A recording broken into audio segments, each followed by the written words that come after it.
Carthage must be destroyed. We are taking one step closer to destroying Carthage and salting the earth in North Africa by looking at Clash of Spears. We are going to be doing a walkthrough of this rulebook. Clash of Spears is a skirmish-based game, and if you have been into ancients and antiquity at all in the world of wargaming, in the past few years there have been quite a few releases with little war games. Things like Mortal Gods and Infamy, Men of Bronze, and Clash of Spears. All of these little skirmish games have been coming out recently. Clash of Spears, to me though, stood out the most. I should say that I have not had any experience playing Clash of Spears yet, because when I got the rulebook and was planning to get into it, a lot of stuff happened. COVID came out in 2020, so I haven't had a chance to play with anyone yet, but I have been through the rules, and I'm just going to do my little walkthrough here, and we'll see what we go on from there. So we're going to talk about the introduction and your army in this first video here. I'm not going to go through the introduction part. I'm basically going to introduce it myself based off of what they talk about in the introduction here. So I'm going to jump right to models here. Clash of Spears is a skirmish game, and you can see that your armies, unlike big rank and file games, you're going to have a lot of armies that look like this. I wouldn't actually call them armies, they're more like little skirmish forces. The rulebook wants to emphasize small unit combat, more like raids and guerrilla warfare, more so than large war and big battle line fighting. I think one of the descriptions talking to one of the Clash Brothers online was they kind of want to have it like the little fight that happens, like the Vanguard fights that happen before the big battles come into play. So think really small scale in that regard. So the rulebook, it describes how like little units like this interact with each other, and their focus on the game is they wanted to make quick combats that take into consideration not only like units fighting another unit and killing each other, but also how the units handle the combat, how they use their energy, how they take getting hit, the psychology behind it. So it's not so much going to be a game where you pit a unit against a unit and they slug it out and deal damage. It's a little more than that from what I've read here. It seems more so that you want to take into like conserving your unit's fatigue or dealing with how they handle hits. You're going to be looking at more of the psychological and battle fatigue effects on soldiers in warfare in smaller units rather than you would in larger larger line battles that you typically see in really big games. There's also going to be commanders in the game which affect the game, I think, a lot more than some other bigger games. They're a little more personal, and it's more so about putting you yourself in your force and making decisions on how you want to spend the force's energy, and every little decision in the game is going to affect the outcome. Maybe your troops are too tired or something, maybe your troops are scared. There's a whole bunch of little factors here that I think other skirmish games and other war games don't put into consideration, and from what I've read here, looks like Clash does. So that is the basic introduction of Clash rather. Other than Clash, what you need to play is you'll want a game board. 4x4, 6x4 foot is the recommended for all. You'll want like terrain, something like this, the Celtic Farmstead, which you can actually find this set in their rulebook. I made it. So you can find it in the rulebook or whatever terrain you want.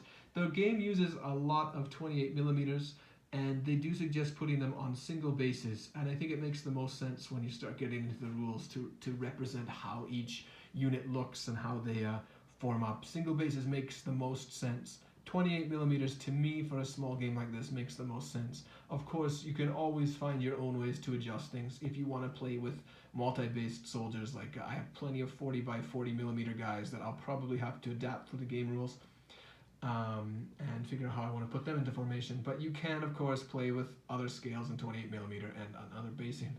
The other basic things that you need beyond that are I like skirmish games that keep the standards. They keep the standard D6 dice, a tape measure, and then this game also has conditions that happen on units and such, like they may be tired or blooded or something. Like I can't recall what exactly they are, but they do have tokens if you get the official rulebook cut into MDF, which you can use in the game. So that is basically it, and if you don't get those tokens and just have the rules or PDF or something, you of course can make your own tokens, right? So that's it. That's basically the introduction. Let's get right into the next part of this walkthrough, your army. So, your army. What is your army consisting of? Your army will consist of line troops. Line troops are basically your bread and butter of the army. They are your fighting units. They're going to be the troops that are doing most of the fighting, listening to your orders, and running around the battlefield, all that fun stuff like that. So we've got some Principes, some Hastati, and some Velites here with a commander. So your force may look something like this, a really small force, depending how many points you play.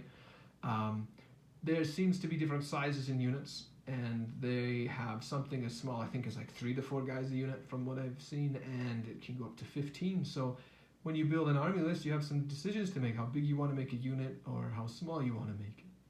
Now, just to jump into the rulebook here, this is a unit's profile here. We've got some Carthaginian veteran troops, and they have very simple setup profiles, which I really like, nothing too complex.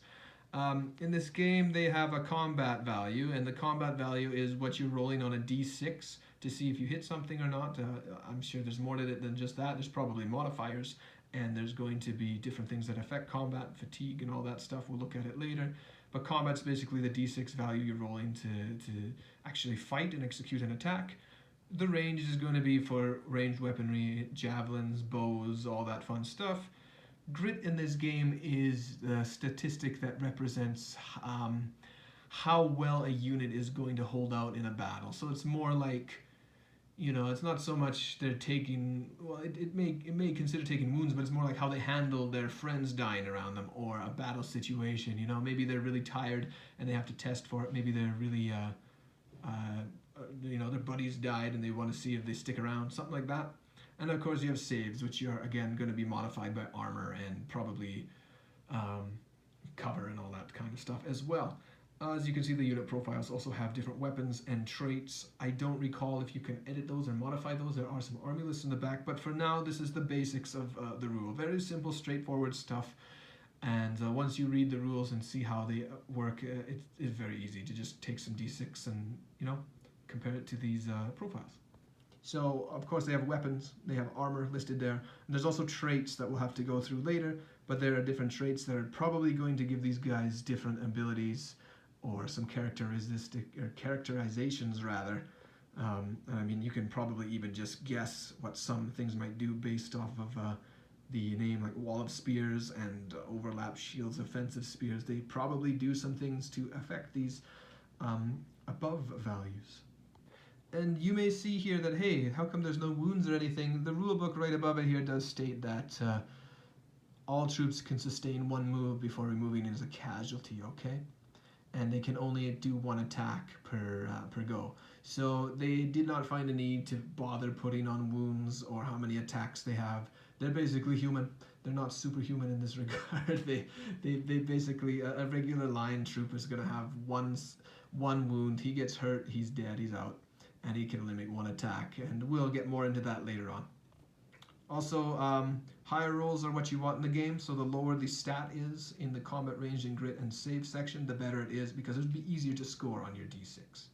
Okay, let us talk about something called unit formations. Your army is going to have different unit formations. Like any game, you have something like a loose order section or closed order. We're just going to go through the different rules and different ones that Clash of Spears puts into play.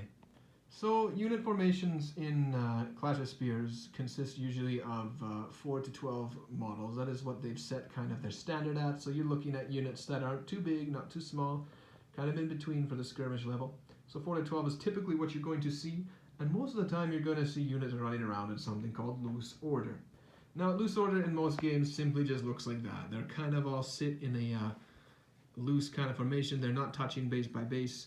The facing of the models don't really matter. Usually in loose order, they can see all the way around, and in this case, of course, they can too. They have a 360-degree field of vision when they are in loose order. Now, there are some rules about unit cohesion in this game. You can't just, put them a certain amount away from each other. Most games will set a distance. In Clash of Spears, they put a diameter. So if you're doing something like for a few models, they have a diameter of 3 inches that go around the unit that they have to stay within. 5 to 8 is 4 inches, and 9 plus is a 6-inch diameter. So you're going to use kind of a diameter that all of the models should be in and surrounded in. So you don't want any models to leave this kind of diameter that they're set. And you can measure it if you want, but I think most wargamers will get a general idea of that. This is about a 4-inch or 6-inch diameter, so it's not a big deal. Just keep them loose together and make sure they're within diameters that are set in the game. Also, you can never, you can't have this unit who's in their own diameter, and then you got their buddies over here coming along in their own diameter. They shouldn't be intermixed with each other's diameter with the different units. So these guys will stick in their own diameter, and these guys will stick in their own diameter. They won't be touching bases either unless they get into combat. So they always have to remain in this kind of cohesion, and they shouldn't be intermixing with other units' cohesion. So in the game, you're going to see loose order a lot, but of course they do have different formations. They have something called closed order, okay? You can close your order. Close order. It's when you close your ranks and make a line. And some people might think, in a skirmish game, why does close order matter? It kind of does. Think of riot police. Riot police aren't that many, and they do close order all the time when they're fighting. So why can't a unit of Principes, be it they 4 to 8 guys, why can't they do a close order? And they certainly can in this game. So close order is going to end up looking something like this. You're going to use an action, according to the rules. They use an action to form up, and I'm sure we'll look at more in detail later on, but they'll form up, and your closed order is going to be something like this, where they've all put their bases together, and it's probably best to use squares for a game like this. Figure it out if you have circle bases, but if you have squares, it's easy to just close up and say now they are in a close order. So yeah, they basically line up like this. There's some restrictions to this. When they are doing close order, you can't just put like 2 guys and 4 guys behind there. The rule book here says that between ranks have to be 3 to 6 models wide. So this is the minimum that a close order unit could be. So I got 3, and it could be up to 6. And then after that, each rank behind it has to follow the same amount of units, or rather the same amount of soldiers as the front rank, except the last rank could be less. So if I only have 5 guys in here, your close order might look something like this, where they're closed, and then the back rank is just conveniently snug together. See, they're not exactly lined up from front and back, but something like that is what close order would look if you don't have a even amount of guys to put, or an odd amount of guys, depending however you're making. And just in case it's not clear with my models, here's the rule book. I'm trying to probably explain it better than I did, but basically your closed order, if you have something like this, is legal. They got 5 guys here in the front rank, and then they only have 4 more to put in the back, and it's fine. It'll look like something like that in closed order. Of course, you can't curve your units or set them up like this. It's going to follow the rank system I described earlier, where the front rank is 3 to 6 models, and then the ones following it, except for the last, will have the same amount of troops behind it. So when your army, or your unit rather, does form close order, they suddenly have a facing, which is going to be to their front, and that matters because that means units can suddenly start flanking or rear charging you, all that fun stuff.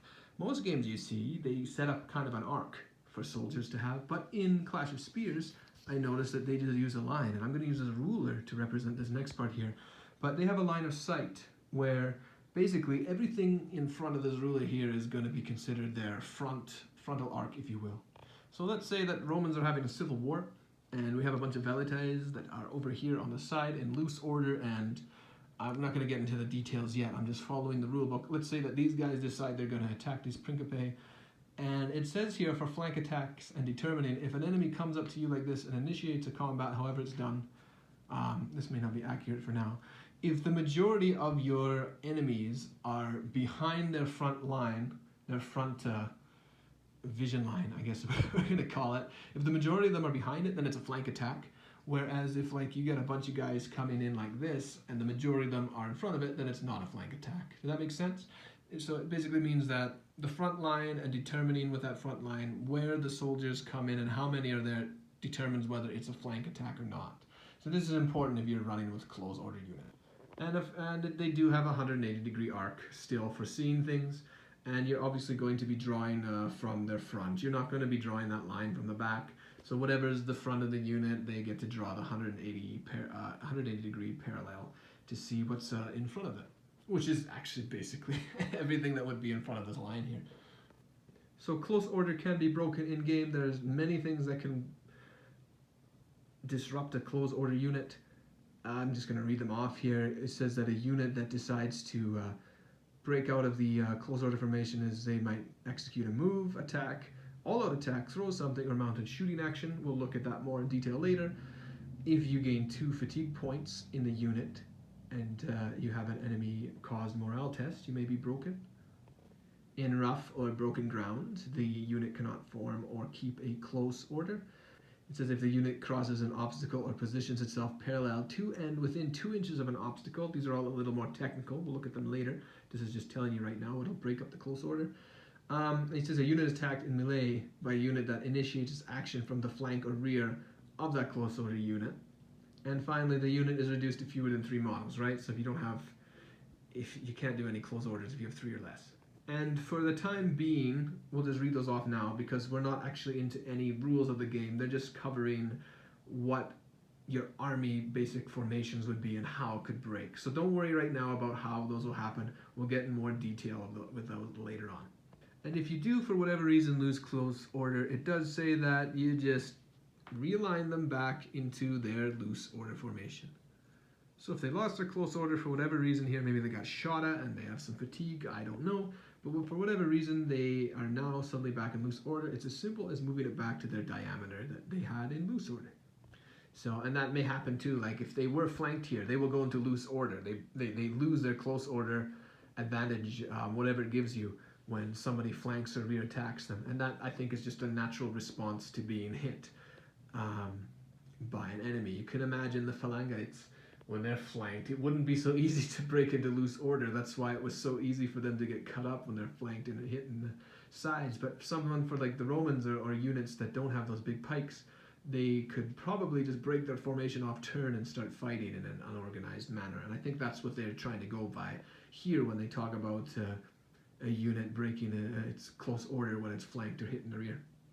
And it does say in the rule book that close order offers frontal advantages, and there's no penalty further to the unit for getting flanked or hit in the rear with an attack, because they basically lose all that benefit and have to force themselves to respond in a way. So, but we'll look at all that technical stuff later. So, commanders in Clash are going to be running around, giving orders and affecting the battles. They're going to join units sometimes and add their prowess to their fighting skills.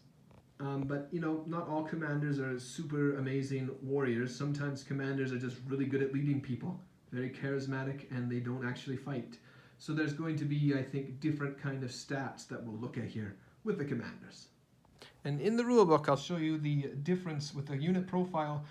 The commander is an individual model, and he has the same combat ranged, grit, and save values. Not the same as other units necessarily, but he does have those values. But he also has something called CP and CR along with his traits. So our friend Rav Meat here, he has CP, which is command points, and CR, which is command range. So for now, in the rulebook and the way it words it, is command points are the system or the value used and given to a commander, and they're used and put towards commanding the units. I know that sounds very obvious in the way it's worded here, but basically look at it as a value that allows you to make decisions and order units around the battlefield.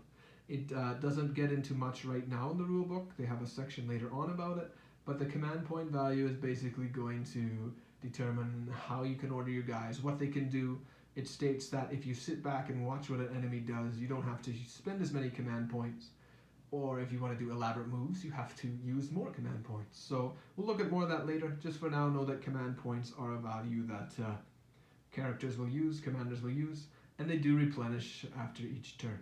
I note here that it does say, though, you have 1 less command point for a unit in case it has joined. I mean, you have 1 less command point for a commander or character if it's joined a unit. So we'll look at that later on and see what that's about. They also have the CR, which is the command range. In our friend's case here, Mr. Tel Aviv, Mr. Rav Meat here, he has a CR of 10 inches, which means within 10 inches, a diameter of 10 inches around him, he can give units his command points to perform certain actions or orders. And like I said, we'll look at that later. It says here that if you're within your command range, you are not going to have much of an issue, but if you want to give commands to folks that are beyond the command range, it's going to cost more command points. And this is all technical stuff we'll start looking at when we get there. Some commanders also have traits and abilities, and I should state here the command range doesn't actually need line of sight to give a command. It's just a single guy. He probably knows what the plan is, and you know, if they're hiding in trees or something, he's whispered to them or sent carrier pigeons to to give out the commands. They know what they're doing as long as they're within that command range radius. To give you guys another idea, the rulebook is giving you a diagram like this. You get the commander there, he's got his CR, his command range there, and he can give his command points and not reaction points, his commands and orders to the units around it. So commanders don't only just go around giving orders, they can fight and stuff, they will be doing that too. So as your army is moving around, you know, maybe they're facing some Samnites or something in this situation, and the commander will be running along with them. He can join units and fight with them. He's just treated like a regular troop when it comes to the game rules. So he will have, maybe even be able to join the whole unit. We'll see when the mechanics come out. But they move around independently.